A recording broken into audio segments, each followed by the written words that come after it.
اب اگلے کے گھر پہنچے، جہاں جانا تھا، مثال چچا کے گھر جانا تھا، قرآن مجید میں وضاحت سے موجود ہے اس کے گھر میں کیسے جانا ہے۔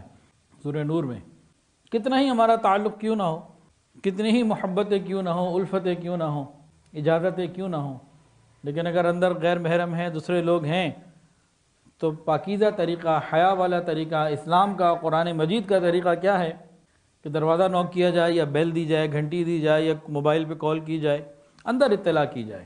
باہر کھڑے رہنا ہے سڑک پہ، عام طور سے مین گیٹ جو ہوتے ہیں سڑکوں پہ ہوتے ہیں نا، سڑک پہ گلی میں کھڑے ہیں۔ اب شریعت کیا کہتی ہے، تم اندر بھی نہیں جھانک سکتے۔ دروازے میں بعض دفعہ جھرری ہوتی ہے، کوئی ایسی چیز ہوتی ہے کہ انسان اندر جھانک سکتا ہے، نظر آ سکتا ہے اندر کار پورچ ہوتا ہے، عام طور سے گیراج ہوتا ہے، یا کوئی کھلی جگہ ہوتی ہے، اس کے بعد ایک اور دروازہ ہوتا ہے، پھر اندر ڈرائنگ روم یا بیڈ روم وغیرہ اور اندر ہوتے ہیں۔ مین گیٹ کے ساتھ بیڈ روم میں نے تو کبھی کسی کے گھر میں نہیں دیکھا۔ شریعت یہ کہتی ہے تم باہر مین گیٹ پہ سڑک پہ کھڑے ہو، تمہارا رشتہ دار بھی ہے، دوستی بھی ہے، محبت بھی ہے، تم اندر نہیں جھانک سکتے۔ کتنی پاکیزہ ہے شریعت۔ فرمایا جس نے اندر جھانک کے دیکھا اور اندر والے نے کوئی چیز ماری، پتھر مارا اور اس کی آنکھ پھوٹ گئی تو ٹھیک ہے، اس کو حق تھا، یہ کیوں دیکھ رہا ہے اندر؟ اور فرمایا کہ جس نے اندر دیکھا یہ گویا اندر بغیر اجازت کے داخل ہو گیا۔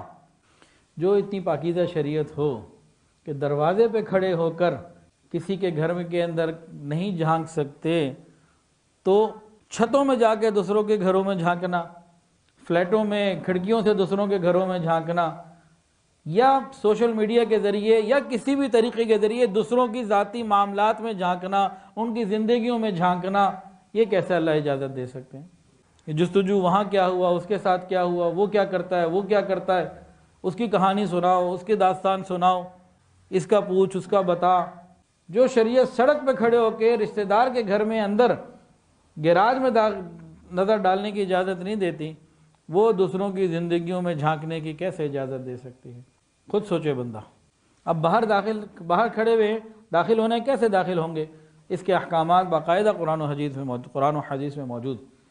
3 دفعہ انسان بیل دے سکتا ہے یا نوک کر سکتا ہے، جواب آ جائے تو بہت اچھا، نہیں تو واپس چلا جائے۔ اگر وہ اندر سے منع کر دے تو بھی برا نہ مانے، واپس چلا جائے، اپنی شان کے خلاف نہ سمجھے۔ اور اگر اندر وہ پوچھ لیں کون ہے تو جواب کیسے دینا چاہیے؟ بعض لوگ کہتے ہیں میں ہوں۔ میں کیا ہوتا ہے یہ؟ بعض لوگ خاموش رہتے ہیں۔ یہ خاموشی کیا ہے؟ یہ اگلے کو تکلیف پہنچانا ہے۔ میں ہوں، یہ میں کیا ہے؟ اس کے بارے میں ذرا واقعات سن لیجئے۔ ایک شخص نے رسول اللہ صلی اللہ علیہ وسلم سے اس طرح سے اجازت حاصل کی اور باہر سے کہا کیا میں اندر گھس جاؤں؟ علی جو نبی علیہ السلام نے خادم سے فرمایا کہ یہ شخص اجازت حاصل کرنے کا طریقہ نہیں جانتا، اس کو جا کے طریقہ سکھاؤ اور اس سے کہو کہ یوں کہے السلام علیکم ادخلو، پہلے وہ سلام کرے اور کیا یہ پوچھے کیا میں داخل ہو سکتا ہوں؟ گھس جاؤں یہ بے ادبی کا لفظ ہے، برا لفظ ہے۔ میں داخل گھسنا ہوتا ہے کسی تنگ جگہ میں، آپ کسی کے گھر آ رہے ہو تو گھس جاؤں نہیں، ادخلو کیا داخل ہو جاؤں۔ وہ اندر سے سن چکے تھے نبی علیہ السلام کی بات، تو فوری طور پر انہوں نے کہا السلام علیکم ادخلو، سلام کیا اور اجازت مانگی کیا میں اندر آ جاؤں؟ تو نبی علیہ السلام نے ان کو اجازت دے دی۔ تو یہ طریقہ ہے جو نبی علیہ السلام نے سکھایا۔ حضرت فاروق اعظم رضی اللہ تعالیٰ عنہ کا عمل یہ تھا کہ نبی علیہ السلام کے دروازے پر آ کر یہ الفاظ کہے السلام علی رسول اللہ السلام علیکم ایدخل عمر، سلام کیا اور اس کے بعد عرض کیا کیا عمر داخل ہو سکتا ہے؟ تعارف کروا دیا۔ یہ بہترین طریقہ ہے، یہ بہترین طریقہ ہے۔ اور صحیح مسلم میں حضرت ابو موسیٰ اشعری رضی اللہ عنہ سے روایت ہے کہ حضرت ابو موسیٰ اشعری رضی اللہ تعالیٰ عنہ حضرت عمر رضی اللہ عنہ سے ملنے کے لیے گئے ان کے دروازے پر، اور اجازت حاصل کرنا چاہتے تو کس طریقے سے کی؟ السلام علیکم ھذا ابو موسیٰ السلام علیکم ھذا الاشعری، کہ اپنا بھرپور تعارف کروا دیا، اگلے بندے کو پریشانی نہ ہو کہ کون۔ اور آگے غور کیجئے، خطیب بغدادی نے اپنی کتاب میں نقل کیا جب وہ بصرہ گئے تو حضرت مغیرہ ابن شعبہ رضی اللہ عنہ کی ملاقات کے لیے گئے، دروازے پہ دستک دی۔ حضرت مغیرہ نے اندر سے پوچھا کون؟ انہوں نے کہا انا، میں ہوں۔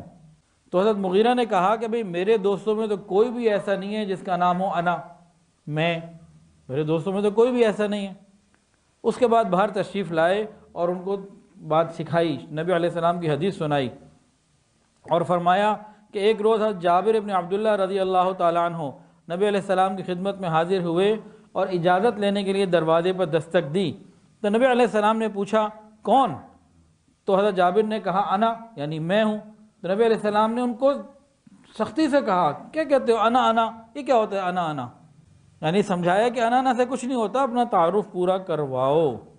حضرت مرشد عالم مولانا غلام حبیب رحمۃ اللہ کا عمل تھا، تو کوئی بھی ان کو فون کرتا نا تو وہ کہتے کہ میں پیر غلام حبیب بول رہا ہوں. تو اس سے وہ 1 منٹ میں سمجھ جاتا کہ بھی کس سے بات کرنی ہے. غلام حبیب بھی ایک نام، کئی نام ہو سکتے ہیں، پیر غلام حبیب یہ تو سارے نہیں ہو سکتے، سارے غلام حبیب تو پیر نہیں ہو سکتے.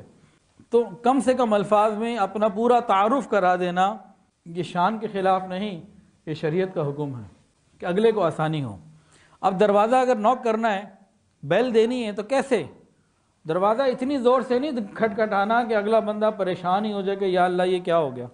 تو وہ بھی مناسب طریقے سے، نرم انداز سے.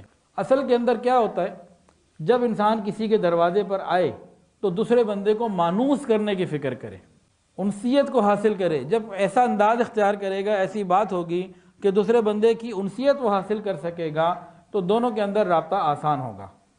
تو ایسا طرز تخاطب یا ایسی کوئی بات جس سے وحشت یا پریشانی آئے، یہ بھی شریعت کے حکم کے خلاف ہے. پورا تعارف کروا دینا یہ نبی علیہ الصلوۃ والسلام کی سنت ہے، اور اس کے اوپر صحابہ نے عمل کیا. تو یہ قرآن مجید کے احکامات ہیں جو حیا، پاک دامنی، پاکیزگی کو قائم رکھنے کے لیے ہیں. لیکن آج ہمارے گھروں میں ان چیزوں کا کوئی وجود نہیں ہے، ان احکامات پہ کوئی عمل نہیں ہے. حضرت عبداللہ ابن عباس رضی اللہ عنہما فرماتے ہیں کہ اپنے گھروں میں اور دوسروں کے گھروں میں آنے جانے کے احکامات جو شریعت کے عمل نہ کرنا، یہ قرآن مجید کے الفاظ کی، احکامات کی عملاً انکاری ہے، گناہ ہے، اور ہمیں اس کی فکر بھی نہیں. جب اس طرح حیا اور پاک دامنی کے معاملات ہوں گے تو گھروں میں اور زندگیوں میں آسانیاں ہوں گی، اور یہ اس طرح عزتوں کے خراب ہونے کے واقعات نہیں ہوں گے.